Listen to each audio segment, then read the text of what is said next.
Awesome to welcome Rowan University head coach Joe Crispin to the basketball podcast. In his time at Rowan, Crispin has advanced the team to the NCAA Division III tournament and been selected NABC Atlantic District Coach of the Year and the D3Hoops.com Atlantic Region Coach of the Year.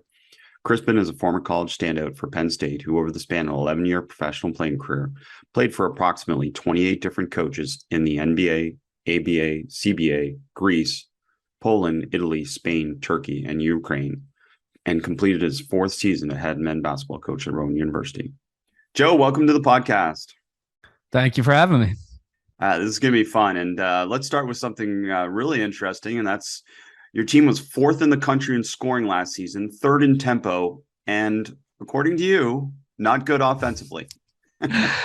We were good in the sense that we scored a lot, but we did not do it efficiently. When you look at the amount of possessions we created, we were actually more of a defensive team. And I told our guys, I said, people aren't going to realize we're a defensive team until the end of the year. And people did start to figure it out. Our opponents did start to figure it out, but we were the team that if we got going, we could put up 115 on you. But if we weren't going, we were still going to score 95, but we were going to do it in a little different way. So we did lead the country in free throws, attempted and made. So that certainly made up for things. Scoring when the clock is stopped helps you. Well, let's focus on that first. How did you get to the line at such a positive rate? So a lot of it was our pace. I mean, part of it was just literally more possessions. I started out, coming off a no year with COVID. I was barely in the office because we were still kind of in COVID world. And I didn't want to deal with mass stuff. So I was working at home and we're in the gym, and I kind of knew my team. I knew we had a lot of good one-on-one players. I didn't think we have a ton of great shooting, like not shooting first, and shooting always helps your offensive efficiency. And I thought, with the guys we had and the amount of good players we had, we just needed to create more possessions and more opportunity for everyone. We needed to make the pie bigger, so to speak, just so I had happy players. And I thought coming off a COVID year, we would be pretty effective in just simply differentiating ourselves from everyone else. And it worked until we got hit with COVID and injuries, and then it wasn't as effective. And there were some things that I would build on and do a little differently, but there was a lot that, you're susceptible to those things in that kind of season, and maybe I couldn't have done anything about. Pace, is that just emphasis, style, some type of system? What is creating pace for you guys? Well, as I often say to coaches, I was speaking at a clinic on Saturday, is, we're wise to listen and to define our constraints. Right. And that's why I appreciate what you guys do. I mean, I'm just huge on that at every level of youth basketball and my college team. But one of the things I think we don't do is, one, we look at our constraints maybe and define what they are, and there's nothing we can do about them, right? Whether I don't have a great shooting team or whatever. But one of the things that we often aren't aware of is the constraints that we place on ourselves. And I try to be very clear about those constraints. And one of my constraints as a coach is I refuse to be boring.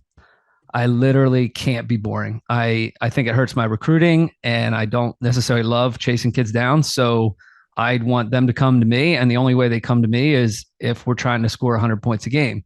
So the way we play, I can handle it. I liked playing. I kind of coach my players the way I wanted to be coached. Simple golden rule. And I didn't like coaches telling me what to do, and I didn't like coaches calling out every play. I wanted to play. So I wanted to shoot in transition. There's some give and take. You lose some things when you give that away. But you also gain some things when you give that away. You create a pretty dangerous team. So one is just my preference. I'm not going to be boring. And I have lost games over a refusal to be boring. I've done it once in my career, and we lost anyway because I had multiple guys injured. And I said, never again. I'll lose by 25 next time instead. But the second also is personnel, right? If you have a lot of good players and you feel like you're not even sure who numbers 6 through 12 are, how do you figure that out? And how do you give ample opportunity to college basketball players to prove that? You need to give them opportunity. You need to give them chances. And philosophically, you need to give them chances in live action. Practice is great, but I'm all about the games. And there's some guys who are better in games than others. And in order to find that out, you got to play them and give them the chance to shine. And, the last thing is always like, I'm trying to build a team that can beat the best teams. And we're not yet. We're not the elite. So if we're underdogs, and although, maybe this year we can take that next step, but if we're underdogs, we have to be different. We got to know what our slingshot is, and our pace in large part is a central part of that slingshot. And how does that philosophy of fun, and I'm not going to be boring, how does that translate to the defensive side of the ball? Well, we try to be aggressive. I mean, we are very, very aggressive. Sometimes a little too much, but there's a way to play defense that makes offense harder. I'm just simply trying to play defense in a way that makes scoring easier, and not necessarily always in efficiency terms, right? Because I need more of that and we need more of that, but sometimes it literally is simply volume, right? There's a balance. Every coach will say, well, in order to make more shots, we need to take better shots. And of course that's true, but it's also true that to make more shots, you take more shots. And, me as a shooter, if you gave me 15, I'd probably find a way to make 40 to 50% of them. If you gave me 4, that's a lot more difficult. I think the same thing is true for a team. So I think just the ability to move in and out of stuff, we press almost all the time. We might adjust how we do so or to what extent. Some teams, we literally never allow them to run their offense ever. That's the opposite of the golden rule. Do to them what you don't want done to you. So we'll disrupt your rhythm and just say, you might beat us, but you're not running your offense ever. And we'll trap and we'll rotate and we'll trap and we'll rotate. We do a lot of things that people would probably think are crazy, but statistically, we play behind guys. We just jump behind them. We jump to the right hand and just try to trail them and force action. Because as I often tell people, people think I'm crazy for doing so, but then you ask your fellow coaches how much they work on something like that, and they never do. So what's the risk here? It's just it's a risk that looks really risky, but really it's not as risky as people think. And that's why we give up 82 points a game, but people are only shooting 41%. I can live with that. You reference doing things that people think are crazy. Isn't it crazy that people think giving players freedom and allowing them to be the best version of themselves is crazy? I tell them everyone else is crazy. And this is at every level of play. We limit 5th and 6th graders from shooting the ball, and then we wonder why they can't do so 4 to 5 years later, right? The same thing is true. Kids surprise you. Players can do more than you think. And when you put the limitations on them too quickly, you fail to even learn how good they can be. They fail to learn it, and they often resent you for it, and then you fail to learn it. But from just a creative standpoint, I just think it's wrong. And I often say to people, my brother is a commentator. I always tell him, like, don't be the commentator who says that's a bad shot. Says who? Adolph Rupp? Like, who said that? Where did these standards come from? Right. And I always tell people I wasn't a rebel off the court, but I was a rebel on the court during my time because, when the coaches would say, you can't shoot that fadeaway. And I said, well, at Penn State, they said, we don't shoot the fadeaway. I said, well, you do now because I'm good at it. Like, I can make this shot better than anybody can make any shot. I'm shooting this shot. And I wouldn't relent on that. I was difficult to coach. Oh, you can't shoot threes off the dribble. Says who? I'm shooting 40%. That was gospel. That was law it wasn't gospel because it wasn't good news. It was law in the NBA during my time. And it was pure stupidity. I say this to my coaches every year. We'll get on the court, go through some things we want to do differently this year. And I always tell them, remember, we're doing something right now. Everyone's doing something right now that 25 years from now we'll all know is stupid. Right? We'll all know is stupid. Let's try to identify what those things are. Let's think outside the box. But the lack of creativity, the lack of freedom, it's a sin committed by coaches everywhere for kids and players of all ages, in my mind. Well, already big shout out to Josh Merkel, who connected us and told us we would align on a lot of this. Isn't he true? Absolutely. Mark Isn't he knows true? me well. It's so funny because, again, I'm coaching youth players right now, my daughter's age group. And again, people think it's crazy that I'm spending no time on teaching a proper layup or shooting form outside of just some commonalities. And all of it is on decisions. Okay, Yep. we're going to coach. If you're open, shoot it. And if you're not, don't. Obviously, shoot when you're open, pass when you're not, drive when everyone else is covered. Yep. And that's our mantra. And it's so simple to coach that. And to me, that will translate for them throughout their basketball life more than anything else. Because if they get good at that, they'll want to develop their skills and have fun. It'll change their basketball life. And we often say that to our parents at the youth level, because I have, my own kids I've coached growing up. My daughter's a 9th grader. My son's a 10th grader. I have another son who's a 6th grader. And I got a 7-year-old playing 3-on-3. And I always tell people, like, if you can clarify exactly what I'm teaching at this moment, then I'm not doing it well. Right. And I always tell the parents, I could impress you more with the order I could create in any given practice or workout. I'm going to be working with kids later tonight, and I could do a great job having the cones out and this, that, and the other thing. And yet I'm going to do all these things that make you go, is this guy crazy? And I'd say your kids are getting better. And over time, you'll see they're getting better and they're developing puzzle solving skills. We always say, especially with zones and man-to-man and the things I hate at the youth level, is, we teach kids at a young level, and I'm getting these kids in college, right? I have to let them loose, right? I have to help them tap into what they really know, their instincts, their gut, because essentially we've placed little childlike puzzles in front of them, and they've solved them and they dump it out and they solve it again and they dump it out and they solve it again. And I said, if you want to create a great puzzle solver, you'll have a puzzle that always changes. That's what man-to-man does. That's what trapping does. That's what pressure does, at least if it's developmentally appropriate. That's what chaos does in many respects. But if you want to create a good basketball player, a great basketball player, and even when I go to the extent, if you want to create a player, my son says he wants to be a pro. Well, the way to educate that is not the way people think. It's not always pretty either. Well, and again, a common thing for youth players, again, is that we have to follow this. We all believe in nonlinear pedagogy, but we must follow these steps. Oh, they can't learn this until this age. They can't learn that till that age, or we've got to follow these progressions of learning. And as you have referenced already, that's not the case. All of your kids have learned different things at different stages, including going back to the basics of walking. They didn't all walk in the same way and learn to walk in the same way. And at different stages. I mean, the story I share oftentimes is we started a 1st through 4th grade 3-on-3 kind of full court league, we call it, because it's really half court, full court. And I did that 10 or 11 years ago when my son was 6 or 7 with a friend of mine.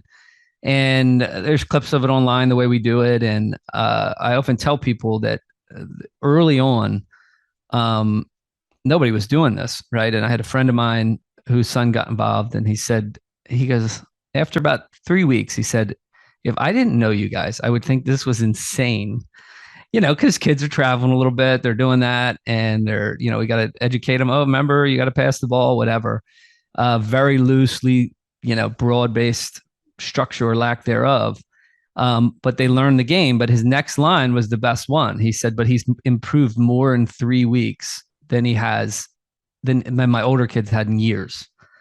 And I said, that's exactly how it works. Right. And I think that the concept is true, but I think what people don't realize is, and this is kind of part of the reason why I do what I do at the college level is we've created fragile basketball players. So I love that term anti-fragility with Nassim Taleb is a super favorite book of mine. And I always operated that way as a player. I refused to be fragile. And that's often why I had some conflicts as a coach with coaches. Not bad. I always liked them and they liked me. But in terms of the way I played, I had this notion that if I could come off this ball screen and shoot a 28-foot three and make it, I'm going to make everyone else's life easy. and I'm going to expose where the defense is fragile. And I always tell people I was in the NBA my rookie year, and that was the easiest place I'd ever gotten a 3-point shot off. It was no one could guard the 3 ball screen off the dribble at that time. And that was the best thing I did. So here's this weapon that's exposing the fragility of the defense that you're not willing to lose, or that you're not willing to use. And that's the same thing with college coaches, professional coaches, not as much anymore in the NBA, but overseas it happens, is they create players and teams that are very fragile. And if you can identify where that is, you can gain a competitive advantage. So when I say, like, yeah, we'll just run out and say, I don't want to watch film all night of this team. So we're just going to trap you and rotate and get really good at what we do. So I don't have to. I can go to bed. Love that. Get ready for the next game. Love that philosophy. And I mean, so many things to bring out there. I mean, first of all, your half court, full court reference there. Isn't it amazing? Basketball helps players get better at basketball. It's that simple, isn't it? It's that simple. And I always reference the playground, right? I grew up on the playground, and I have so many stories. My dad was a teacher. Like, my grandfather was a coach. Dad was a good coach. My mom was a teacher in music. So like, I'm surrounded with educators.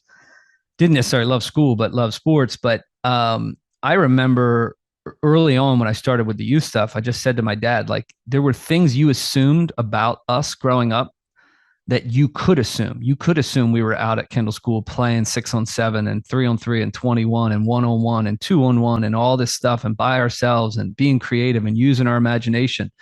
And I said, you can't assume that anymore. And that was foundational to what you were teaching us in the winter. I had my dad for 3 or 4 months a year until I was about 7th or 8th grade. Every other thing we did was unstructured. Everything we did. We didn't have any summer leagues. We didn't have any fall leagues. We didn't have any spring leagues. We didn't have anything of what I'm doing, sadly, or good. Actually, it was better. It was better than what I can give kids because, there were different ages. There were different abilities. You changed playgrounds. You went to different places and you interacted with different kids and created new teams. And now we create all this structure that's supposed to make things better, but in fact, it really makes things worse, right? I have a whole chapter in my book that's devoted to the simple line that everything we needed to know about offense, we learned on the playground, and it's true. Well, and the difference, it's not better, it's not worse, it's just different. And what's different is, okay, yeah, you may have to structure the gym time and schedule the gym time for them, but that doesn't mean we have to structure the practice or structure the game. And I think that's where adults kind of miss the boat a little bit is, yes, we may have to provide the gym time because they're not going to go to the park and play for various reasons, but we don't have to structure the workout, do we? Correct. And if we do have to structure the workout, this is even the step, open gyms are a tremendous blessing to kids because they might need to structure those times. But if we do have to structure a practice at any level, we can't skip the foundation, because if the foundation isn't there, we have to give it to them. And that's play. And that is a pretty free play. And it also involves things that are unseen, like making your own teams, like calling your own fouls, all these things that we learned because adults weren't around. We have to give kids a chance to learn it in our practices. If that's what we have and we're in charge, we can't skip that step. And I think that's a mistake a lot of people make, is they're so quick to just skip. They don't realize how important that step is. And they often don't realize that it hasn't happened yet. So, when I get kids in a small group or a league or whatever, we're running a half court 3-on-3/4-on-4 teaching based league, but it's, exactly philosophically where we're at. I always tell the parents, we're going to start with the general. We're going to start with the concepts, and then we're going to move to some specifics, right? It's like language learning. When I went to Italy for 3 years, I didn't pick up on Italian because I was looking at my textbook the whole time. It was because I was hearing Italian. I was immersed in Italian. Then I had to try Italian a line at a time, and I sounded like an idiot, and people would correct me once in a while, but over time you pick it up and you become better at listening first, and then you can communicate. So it's language learning in the way language is best learned. And, what I said to the coaches on Monday night is, I said, you see the kids get better over a 20-minute span of just we were emphasizing spacing and ball movement, people movement. And so I've given you this one conceptual thing, but it would have been more impressive if I had given you the script, if I'd given you the sentence. And we'll do that too for this because it's a teaching thing. You want kids to learn what a curl screen is and a back screen and whatever.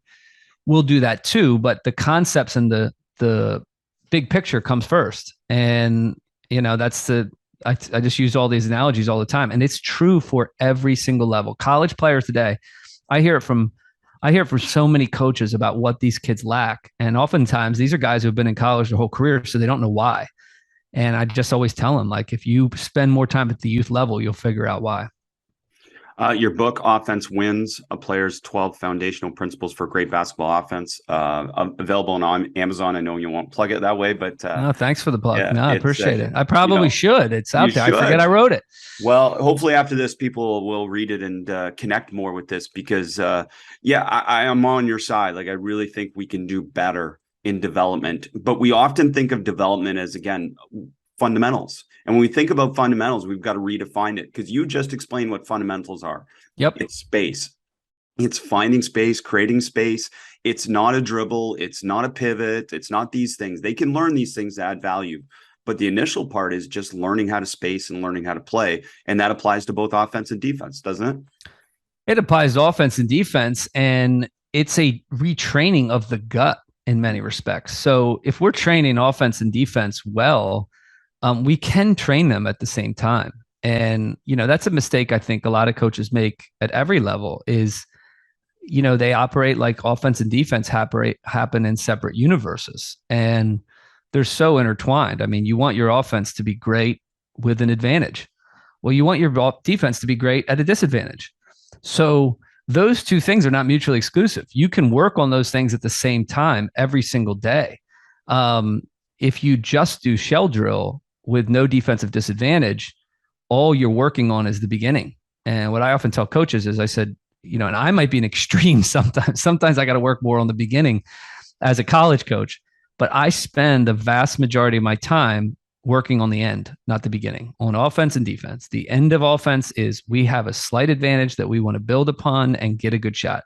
And, the way we play, we just want to get any half decent shot. We're not as picky as other people because of our pace, but defensively is the same thing. We want to be the best in the country. I want to assume that we're going to get beat. We're not playing the Sisters of the Poor here, right? Like, we're playing good college basketball teams with good players.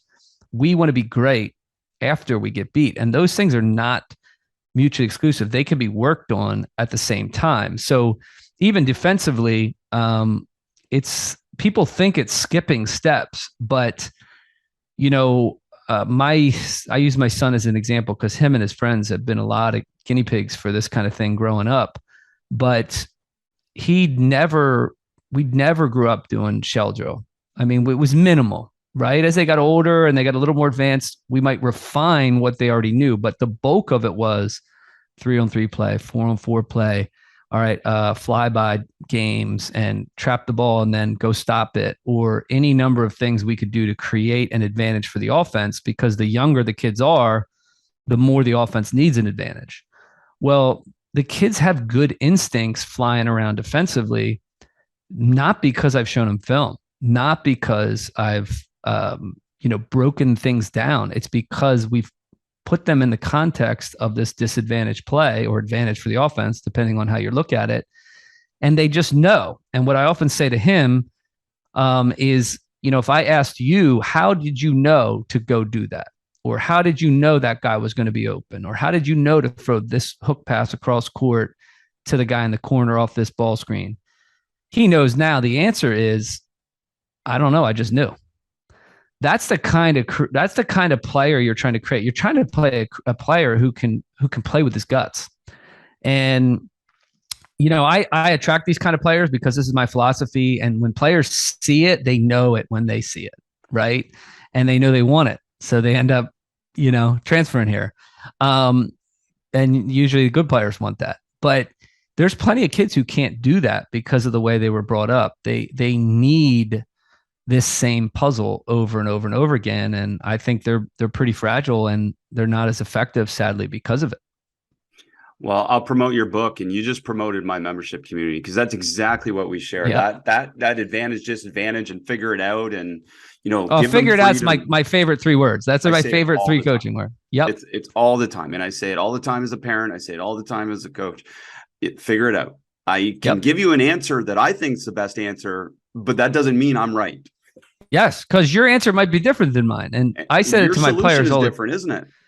Yes. And you're trying to create players who have more and more answers, right? And I always say to people, again, I go back to why we started this little 3-on-3 league and why my programs are run the way they're run at the youth level, but then also at the college level. Is I said, like, for me as a player growing up, one of the best compliments you can get, especially as a boy from the suburbs, like when you go into the city, is that kid can play.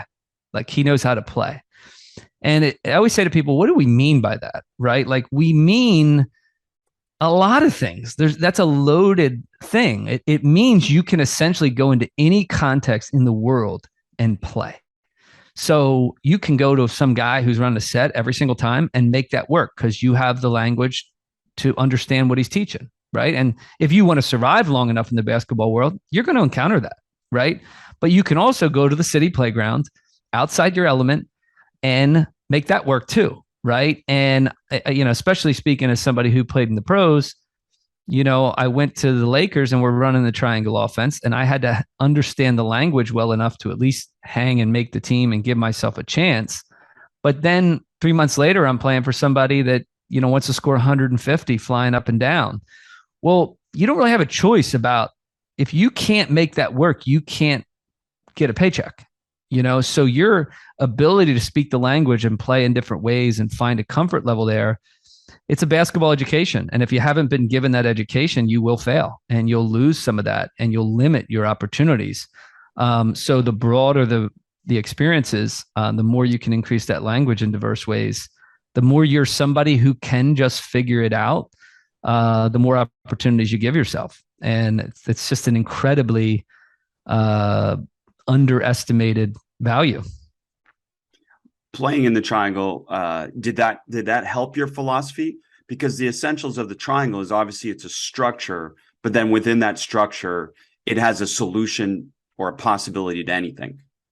Yeah, absolutely. It's got an answer for everything. And, I've done, even as a coach, like I've used scripts, right? We call them, because I had very clear defined, and it depends on your personnel. Even in the book as a context, like I wrote this, I finished writing it in like 2013, shortly after I had retired. So I wrote it before I ever coached on purpose, and I'm rereading it now. And there's a couple things in there that I would go, I don't know about that. But I wrote it because if this is how I felt as a player, and these are the complaints I heard the most as a player in the locker room, then that's a limitation placed on me as a coach that I have to respect. And my experience with the triangle, I think I write most of chapter 2 about that, is a positive one. It was these limitations that were our guides, that if you just understood them well enough, they made play more instinctual, right? So, in high school, we played really, really fast, but we would default to just running the flex, right? This is mid-90s. We'd run it really, really fast. We would shoot as quickly as we could, but it was super basic. But you're dealing with, I was the only kid on my team my freshman year pretty much who dribbled my left hand. Everyone else was, so we were limited. Well, that helped us play. And I think one of the challenges is when I believe this, this notion of fragility is like finding the right balance for how much, where the guardrails should be, right? Just there are times to make the road wider. There are times to make the road narrower, depending on what level you're at, on who you have, right? On how many you have, for example, right? I always said this, that you mentioned Coach Merkel, right? He's got the best player in the country. Well, his guardrails last year, at least, his guardrails were more narrow because of that. That's wise. We weren't even clear who our best player was at the beginning of the season. So I created these really, really wide guardrails to say, hey, let's go as wide as we can. Our ninth player might lead us in scoring. That makes us dangerous in a different way, right? There's a lot of freedom within that. Having your own triangle offense doesn't mean they all look the same and they're all very narrow. It depends on who you have, and just structurally and philosophically. My fifth and sixth graders, it's broad as possible, right? Like we call it passing game, and it's called you got about 3 seconds of the ball, and you can't pass and stand. You can do any number of things. And of course, we'll teach them and we'll say, all right, now we're just going to pass and cut so you can language learn while you're doing it. But that's pretty much our offense, is move it every 3 or 2 and don't pass and stand. Or if we're in practice, it's a turnover. So that's a really, really broad structure for teaching. But because they're young, I think that's developmentally appropriate, and it helps them over time. Same thing. You're open, you shoot. Because I always tell them, if you don't shoot when you're open, you're retiring in JV. Absolutely. So you're not going to enjoy playing the game later. That's for sure. No. And you're not playing for me either, unless you're like 6'5" and can go at people at the rim. So, but I think, even when I wrote the book, I say this over and over again, is I think these principles don't tie you into doing a specific thing, right? Because it's depending on where you are and who you have. And I might have needed to adjust radically because I had 7 guys instead of 11 or 12 by the end of the year, a couple games because of COVID and injuries. Now, maybe you got to narrow those things down a little bit. But you're always dealing with what the constraint should be. And the triangle was just pretty perfect for the time in which it was at and for the personnel they had. That's for sure. And throughout this all, I mean, whether you use the term or not, you just referenced constraint. This is a constraints-led approach. You're absolutely using that. And for people that kind of are still trying to understand that, what you're basically saying is, yeah, sometimes you limit something to afford something else. So say I limit your dominant hand, that's to afford you the opportunity to develop your weak hand. And that's how you develop things within a game and within playing games, whether they're small-sided games or the game.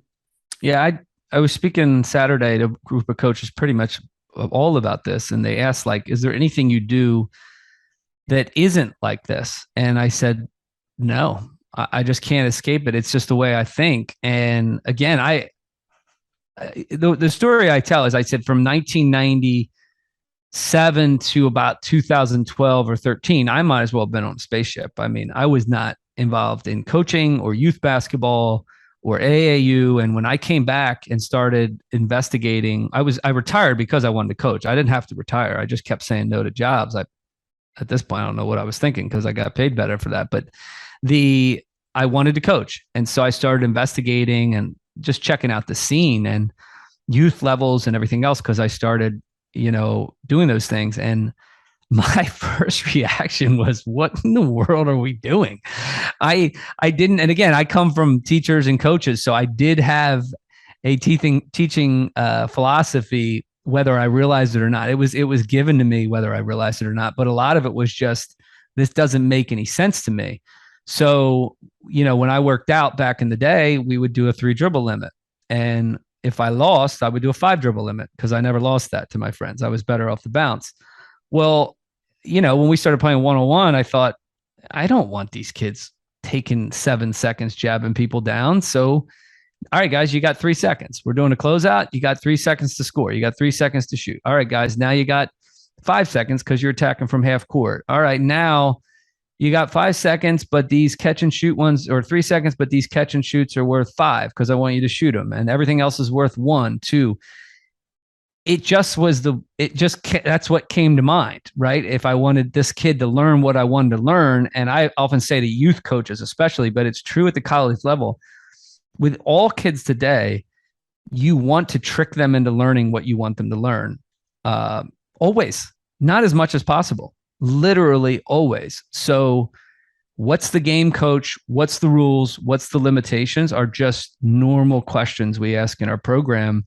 And again, it doesn't lock you into anything because a lot of these games and structure for us are pretty wild. Full court, 5-on-4 continuous, one guy dropping off. You need to communicate. Turnovers are -5, layups are +5. They got all these things, but they're designed to reinforce what we value. And when you do it that way, again, kids process that and they start to adjust to those rules on their own and become wiser basketball players. I know we're going to talk about it a little bit later, coaches not saying the things they really want to say. And I feel that way on this podcast, obviously, a lot, and I'm respectful of things. But when you just brought up dribble limits, that is such a trigger for me, because I just feel that unintentionally coaches have caused so many problems for players with dribble limits. Dribble limits are one of the dumbest things you can do, because it teaches players to pick up the ball without a decision. Yep. And we never want that. And when I watch young players play, the biggest problem is they don't pass to advantage. They dribble till they're stopped. They pick up the ball. They're dead. And now we have to work on getting out of trouble all the time. And that's such an easy solution based on what you just said, which is give them a time constraint. We'll give them a direction limit sometimes, but a time constraint. Hey, score. We don't care how you score. Get a shot off in 3 seconds, 5 seconds. The time constraint is my absolute favorite. And the only time I ever use a dribble limit is essentially within about 12 feet so that we could work on the pivot foot. Okay, right? So you're working on a specific dead situation, right? Yeah, you're trying to work. You're trying to get them to shoot. And sometimes we'll do 0 dribbles, 5 seconds in the post, and they essentially pivot until they can get a shot off. So if even that's contextual, right? It's not, you can pivot in a circle all day you want without defense. But when you add defense, now you're increasing learning exponentially. So that's the only time I will ever, and I do it, but it's very purposeful, and they're learning how to get a shot off with the pivot. They're not, and again, they're usually kids who can't handle the pivot foot and time constraint, because then they would freak out and throw a hook shot over the backboard. And saying that's what we do. I know they're going to be in this situation throughout their life. So I have to now say, okay, take 2 dribbles and go dead. And now we'll teach you how to get out of trouble. Yes. And that's always a small-sided game. That's not a one-on-one. That's not a 1-on-0. That's a game situation. Yep. And you can create defensive rules and any number of things. I forget where we started with that question. I don't know, but I have another thing that I want to go to. Oh, time constraints. If I go to time constraints, if I can just please make a plug. I have like 75 minutes on YouTube on why we need a shot clock. Because I unless it's my son's game, I have a real hard time watching high school basketball in New Jersey because the games are in the 30s or 40s. And the shot clock is the greatest example of the constraints-led approach. It teaches better basketball, right? So 100%. What I always tell people is, in the States, we do have more really good basketball players, but most of them are playing without a shot clock and are therefore dumber than the kids internationally. It creates dumb, inefficient basketball players, and it does create poor coaching because it enables you to reset ad nauseum, and it makes me leave at halftime because I just can't watch it. So the constraints is the shot clock. And I always tell, because people say, well, how low can it be? And I said, well, you're asking the wrong questions. It could be 12 seconds and kids will adjust. And if I used the high school group I had at this clinic. I said, all right, we're going to play with 12-second shot clock. You got 3 seconds with the ball. They started creating better shots in those 12 seconds than when they just had 3 seconds of the ball and not 12 seconds, right? When they had unlimited, they were passing the ball. And I had to say, are we trying to score here? Or what are you doing there? So the constraints are the teacher, right? And I think it's wise teaching, but it's also what I call just a calculated laziness. It's better teaching, but it's also like, I don't want to yell at you to move the ball. So I'm just going to have someone on the sidelines count, and the ball will move great and you'll look like you're running an offense. No, you're just listening to the 3-second clock. That's what we do. Trying to create an advantage and in a shorter time. I'm all with you with an shot clock. There's no argument to not have a shot clock at this point that makes any sense. None. The rest of the world, as you know, having played for 28 different coaches in different places around the world. The rest of the world plays with a shot clock, and we always reference the Spanish system, the Serbian system, or this or this or this. It's not necessarily better coaching. It's just that at a young age, the constraint of the shot clock encourages players to play with more decisions and to play faster. Well, and it's different constraints too, because the kids there are typically not as athletic and skilled as our kids in the States. So they have to work. If America played with the shot clock at the young ages, how much better basketball would be. And you're already the best basketball country in the world. we're already the best, and we would be completely dominant because we're losing a ton of kids, and the kids are learning. There's so many things you can say about the shot clock, but the one that's most basic, people think like, well, one, people always bring up cost, and I say, well, then fire your coach and hire the shot clock because it's a better teacher. Malaysia has shot clocks. It can't be cost. Yes, exactly. Yeah, the richest country in the world talking about costs for shot clocks. Yeah. But what I often say is with these kids is that there's so many kids who never develop the capability to shoot because they've grown up playing without a shot clock. They are capable. If they were playing with a shot clock, there'd be 8 on the clock and they have to take it. Now that they're not, there's 8 on the clock and they don't take it because there's nothing on the clock, and they give it back to the best player. So the best get better. Everyone else doesn't get better because we're playing without a shot clock. If you want to win the game, that's often the best way to play it as a coach. But the moment you introduce the shot clock, the coaches get better, they get more creative, et cetera. So there's so much to be said to that. But even just with the constraints, right, too, of like, who's your best player? What does he do best? The higher you get, the more important those questions are, right? The younger you are, I think the less they are, because you want to develop everybody better. And I'm going to go here first. I'm grateful because I know with your pedigree and your background, you could have easily gone Division I and become an assistant coach. And I'm grateful that you became a head coach faster so you could tinker with these ideas. I am definitely tinkering. Definitely.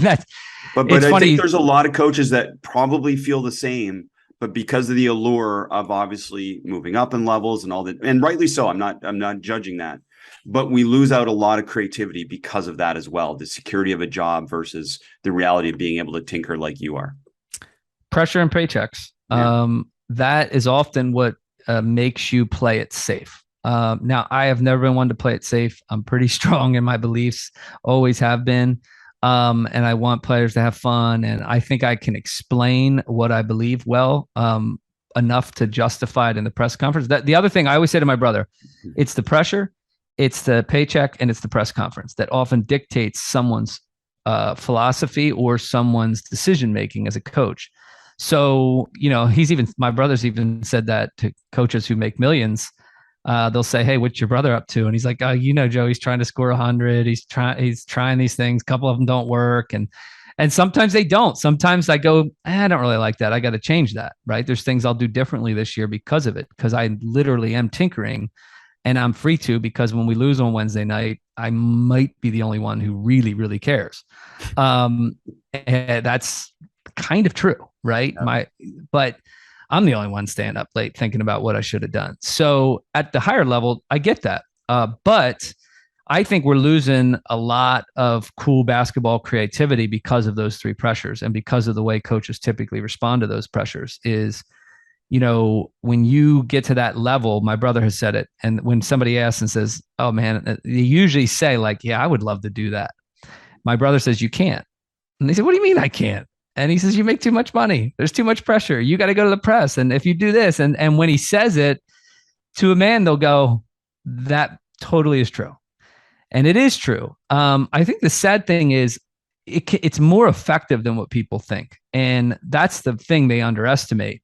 But because of where basketball's gone at a high level, especially the Division I level, I find it to be pretty boring a lot of times, not all times, but I think a lot of the basketball has turned very boring, and it's a copycat thing, where the NBA has always been a copycat league. So when the Warriors kind of got, when the Suns saw some success, then the Spurs see success, everyone starts to copy them. And now the game actually gets better because of it.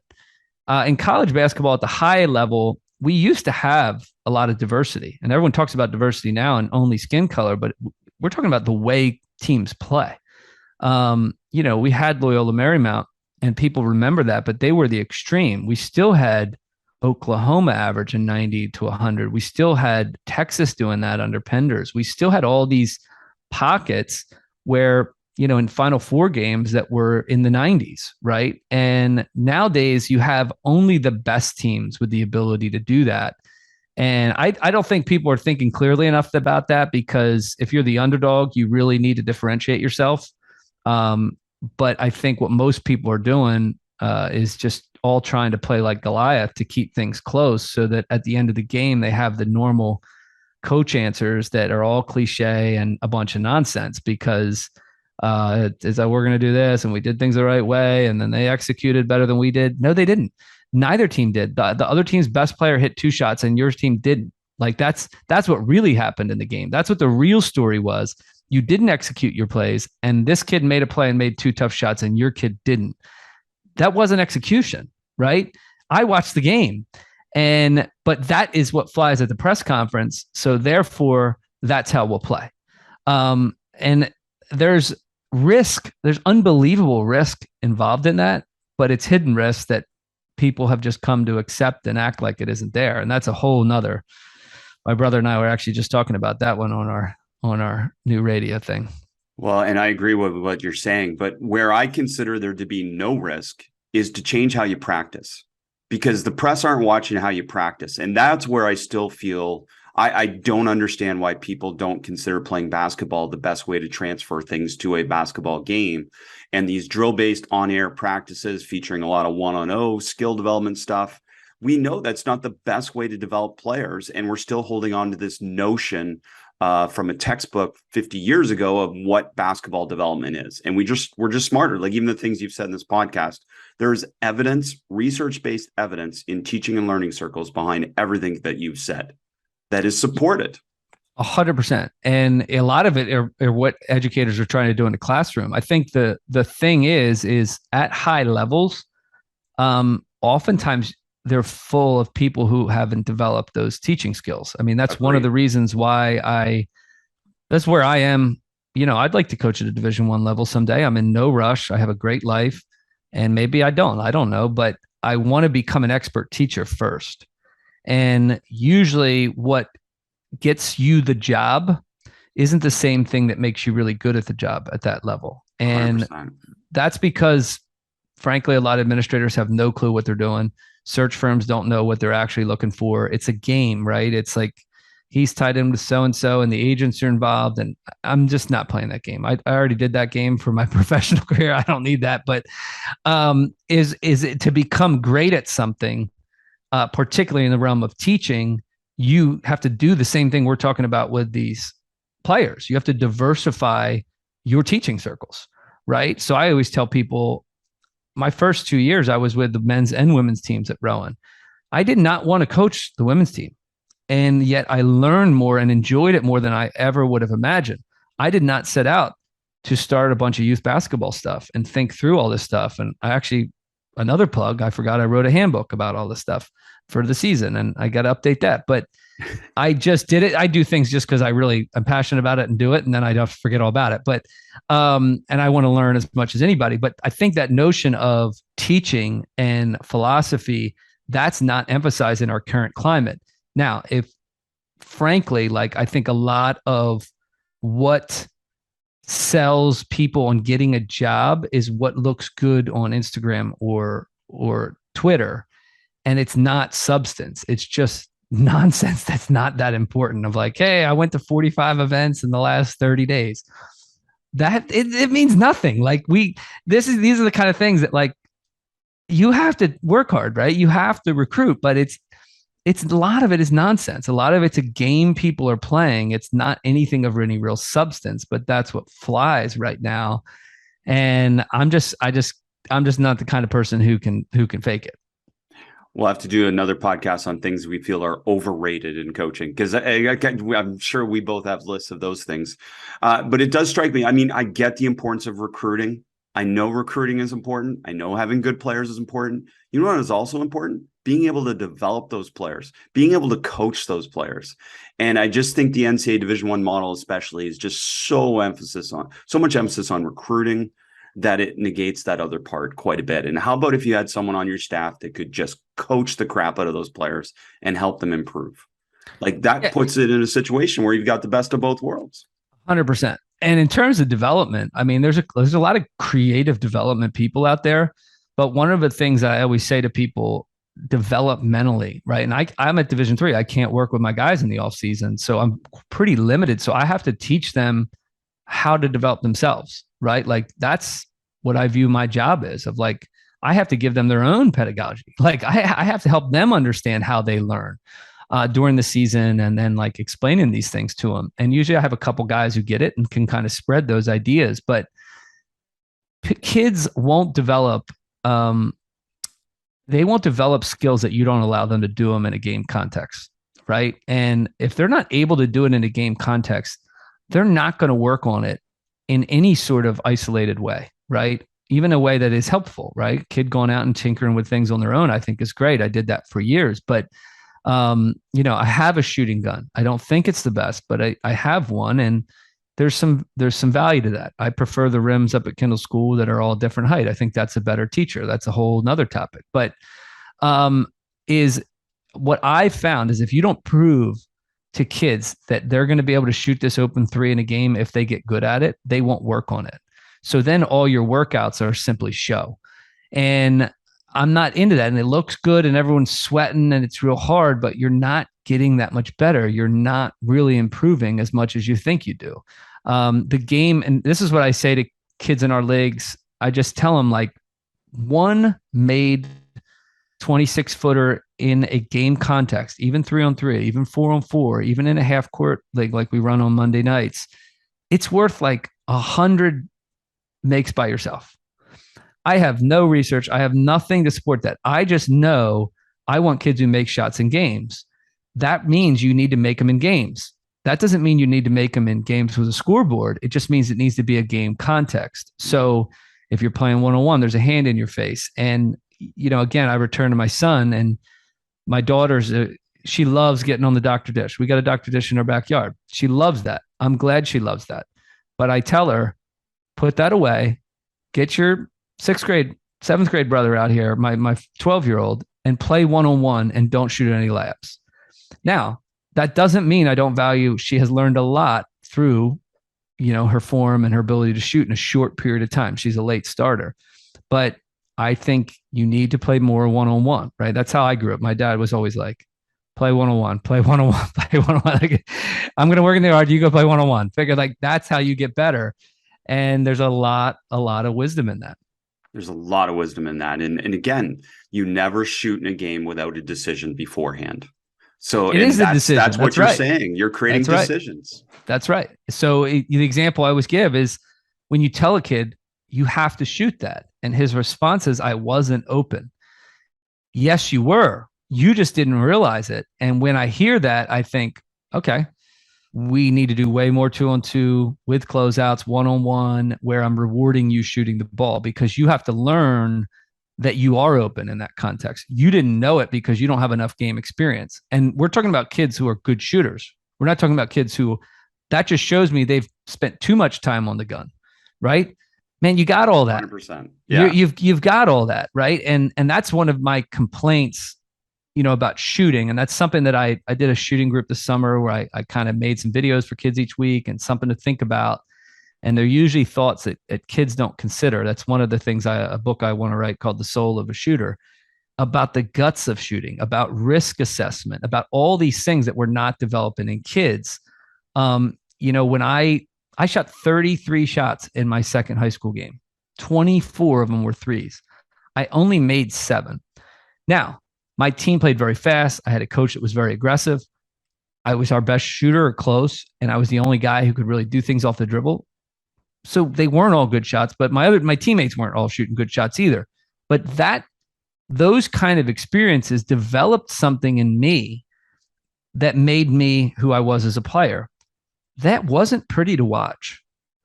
There's no way that was pretty to watch. Now, I did go for 20 in the fourth quarter, so it ended well.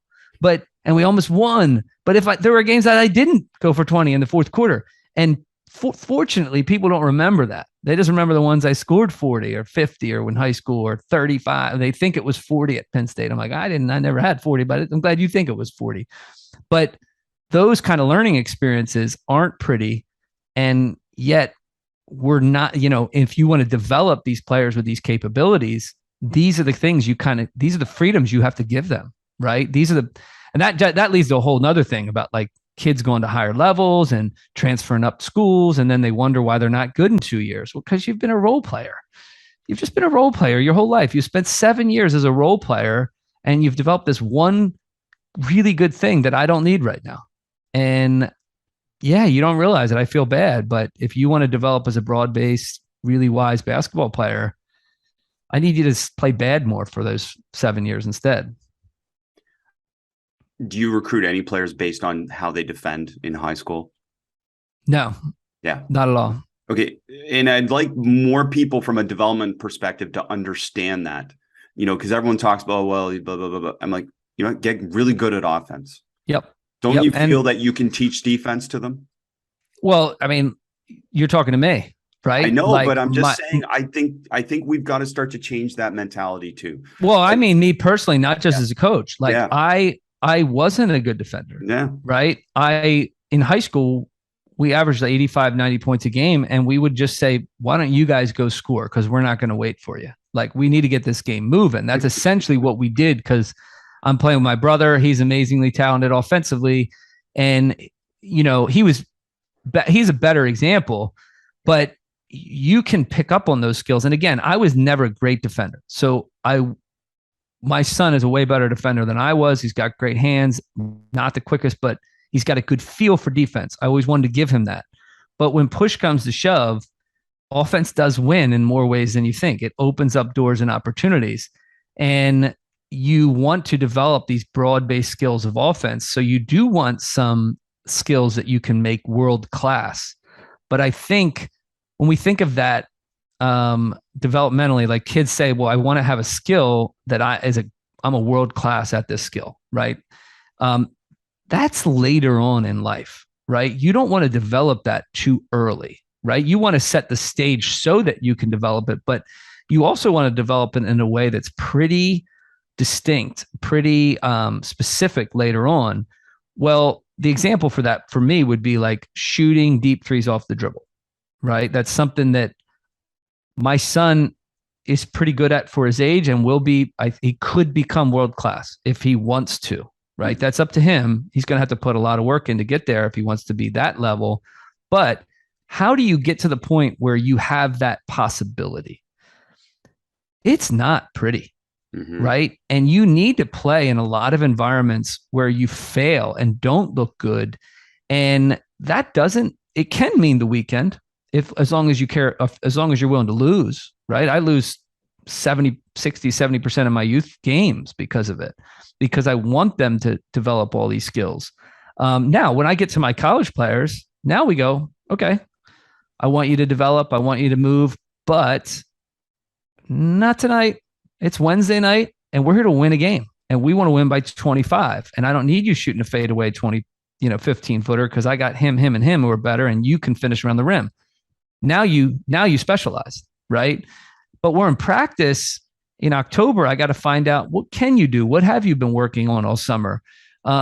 These are the kind of things that I think we narrow kids down too early in life. And then we realize like you've become a specialist in one thing offensively. And okay, of course, I don't think anyone's defense is great in high school, but you need to be able to contribute offensively to play at that next level. And you can only do so in one way. So there's 10 other kids just like you, and maybe 5 of them are 6'4" and you're 6 foot.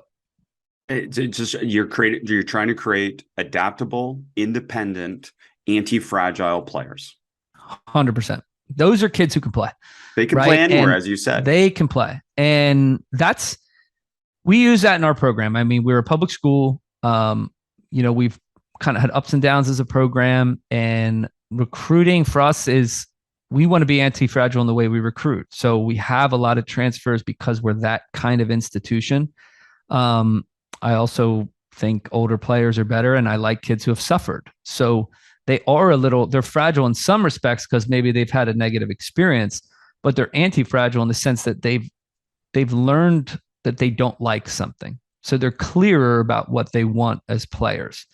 Well, when you talk about recruiting and the kind of players you get at that level, we ask ourselves, like, can he play with us? That's a question we talk. Can he play? That's what we say as a staff. Can he play?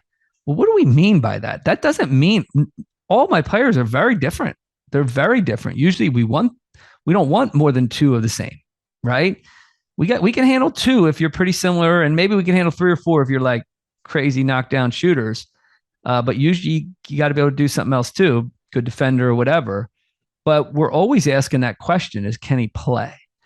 And that's our vibe, right? That's our vibe as a program. Is we just play. What do? We just play. We hoop, right? We ball. That's your ballers, right? This is what I always say to them. Like, I joke with them, like, you really need, and it doesn't mean we won't use some structure they can build on, right? Of course we'll do those things. But I always joke with them, like, one of my first NCAA team, we went to the NCAAs. I said, we got to adjust this inbounds play.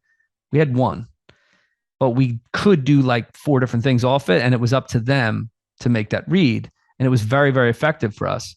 And our guys had good rapport with each other and they communicated well and they would solve the problem. And then I was like, all right, guys, they're on top of this and they're zoning up on us. Let's give them a different look. You're pretty much doing the same thing, but let's look it up here. And one of my players said, Coach, you putting in a play?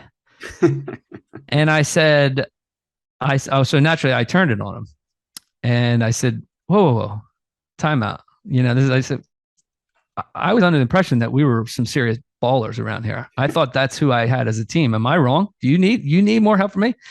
I said, Tariq, when you go to the rec later, are you calling plays over at the rec to keep court? That's what I didn't think I had that kind of team. Right. And so now everyone's laughing but that's our identity. That was my identity, was like, as a coach, that's my identity, because that was my identity as a player, is like, I got you, coach. You've given me what I need. Now sit down and let me win for you. That's the way that's when I was at my best. I want players like that. So sadly, there's not as many of them as there probably should be in the world today.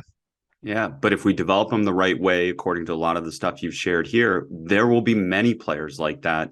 And many of us as coaches can sit down, which would be a wonderful thing. The other part about this anti-fragility thing is, I can say this in support of what you're saying throughout this whole podcast. And it's just simply, you cannot train mindset for success in cone drills or on air drills like you can in games. 100%. And that's when you talk about the gut, right?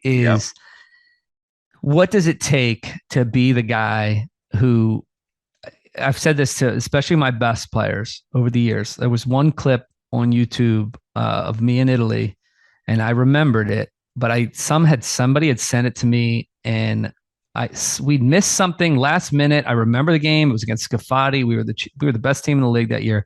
We're not really playing that great. And they go down and make a bucket and cut it to 2. And it's a 2-for-1 kind of situation, but we're going to hold and just get what we want. I dribbled for 18 seconds. I waved everyone down. And then I shot a step back 3. And I made it and we won. And I asked my guy, who was my leading scorer, Nick DiPergia, I said, was that a good shot? And he knows it's a trick question, right? I said, was it a good shot? And he goes, yes. And I said, yes, it was a good shot. I said, but would most people, coaches or people, say that was a good shot? And he goes, no. I dribbled. No one else touched the ball. Everyone in the whole place knew what I was going to do. I was going to take that shot, or I was going to get somebody else's shot on my own, period. And as long as there was only one person, I'm shooting it, right? We watched Steph Curry do it. But I said, that was a good shot because that's what I was paid to do on that team, right? This was my place on that team. I had earned it throughout the season. I owned that moment. I wanted that shot. I could deal with the failure. My team could deal with me failing in that moment. Well, how do you get to that point? Now, there are some things you can't control, but there's a lot of things as coaches we can do to help players get to that point quicker than we might think. So even as a coach now, I'm going to have new players, and I have a couple that I already know they have it, right? Even though they're new, they know they have that. And it's not going to take me much. Some guys take one conversation. I've had guys that takes one conversation. This is how I do things. Don't you make me tell you not to shoot. You make me tell you when you're being too aggressive. And they go, all right, I'm in on that. And it's done. I have others who I say need to go to basketball rehab. They've been taught and constrained to such an extreme that they've lost the it. They've lost the guts of the game. And my proudest moments as a coach are when those guys hit 3 threes in a row in the NCAA tournament, which has happened, who, when they step up and hit 3 threes in a row in the NJAC finals and go pop, pop, pop. And I knew they didn't have that 6 months prior. That's coaching to me, is getting to the guts and getting out that confidence, that willingness to take risks. How do you create those kind of players? Pretty much the exact opposite, doing the exact opposite of what a lot of people are doing. And people want that. And this is what I always say to people, like I used to do it very regularly when I was a main player on my team. I'd hit 3 threes in a row. I'd score 9 or 10, 11 points in a row. I'd be like asleep. And then all of a sudden I wake up and pop, pop, pop, and the other team calls timeout and the whole game's changed, right? People would laugh, and then, or I would be bad for 2.5 quarters or 3 quarters. And then all of a sudden the fourth quarter would come, and in Italy, they had this sign that would be Crispin time. And they knew the fourth quarter. I just loved the fourth quarter, right? I'd come alive in the fourth quarter. Like, that was my time. And it didn't matter what happened before that. That's what I wanted. Well, how did I develop that? I developed that at Pittman High School. I developed that in Pittman Middle School by taking my lumps, or on Saturday mornings, or in playing games and pickup games where I got to shoot the game winner 4 different times. That's how you develop those things. But I got to take risks throughout my entire youth that enabled me to develop those skills. I want to give my players the chance to do that. And when you do, it's amazing. They think I'm the greatest coach. I'm like, what did I do? I just let you shoot and tap into your gut. But it's a different mindset with what you're trying to create and teach and develop. It's like, man, I don't give a rip what pivot foot you use. I want you to have the guts to own this moment when the seats are full, the lights are bright, and you just change the game in a minute. And 2 of those shots weren't even good technically, but they made the other team call timeout. They changed the whole game, and there's a 0% chance we're going to lose. Well, how do you develop that? I always say that coaches want that, but they don't want the process to get that. And that's a huge, huge mistake. And we're leaving a ton of untapped potential. And you can tell I could talk all day about that. But that's the key point there, is that the mess, the mistakes, the failures, that's all part of the process that gets to the point that you're at as a player. And I say it all the time. I say it on the podcast sometimes. Creativity comes from permission and freedom. The player that you're describing comes from freedom and permission. And if you're not going to give someone permission and freedom to become that player, they're not going to become that player. Nope. And again, this other part of this that you're saying is, look, this player does not come from building this base of 1-on-0 skill and then expecting them to be able to apply it in a game. You got to learn from the game. And the other thing I would say to that is, you have to learn from the game, right? Even if the game's to 7, if you get to hit the game winner to get to 7, that's a game winner. Well, if you play enough of those games, you've hit thousands of game winners, right? And even with the gut mentality of like trying to cultivate the gut, is I think a lot of coaches, just in my experience, are just bad risk analysis. They're doing bad risk analysis because they're seeing the risks involved in missing 2 of those 3, but they're not really weighing it against the benefit of making 3 in a row.